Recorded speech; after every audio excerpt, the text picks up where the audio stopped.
Trump n-a stat degeaba nicio clipă de când a ajuns președinte. O să vedeți și la noi câte dezvăluiri despre pedofili vor apărea în perioada următoare.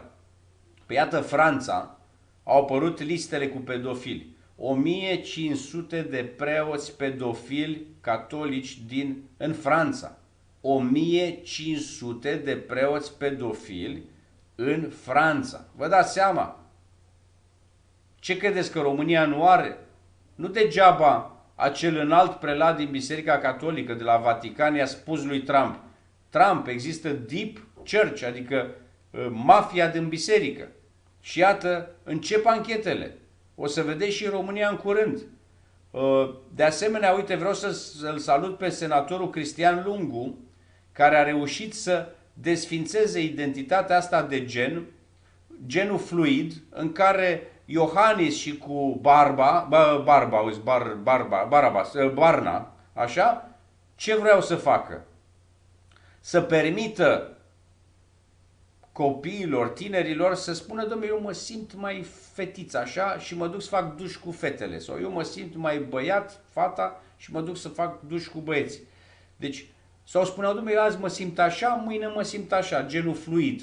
Și lucrurile astea erau promovate, Cătălin, de cine crezi? Că asta m-a șocat. Și bravo acestui senator care, iată, a reușit să treacă această lege. Universitatea București... Poftim?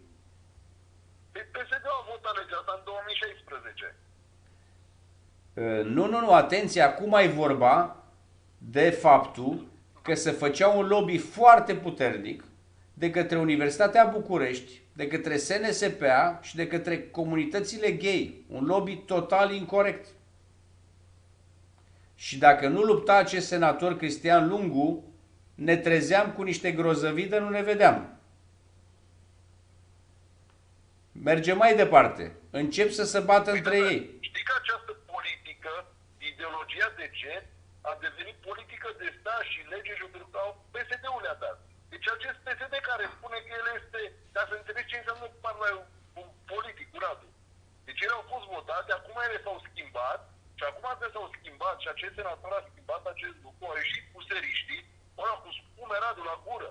Și când vorbesc cu spume, a ieșit cu Radu Alexandrescu, și ne-a zis că încălcăm grav legislația, că discriminăm.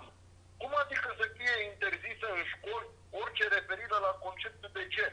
Păi să nu fie, eu nu zic ce normalitatea, poate să învețe, dacă copiii, după ce termină școlile, de ce să-i spune unui copil de 4 ani de conceptul de lucru normal, Radu?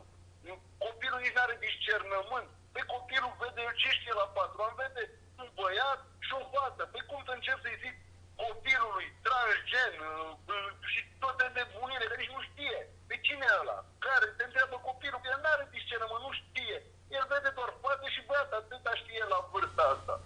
Da, uite, e bine că se mișcă. Te rog.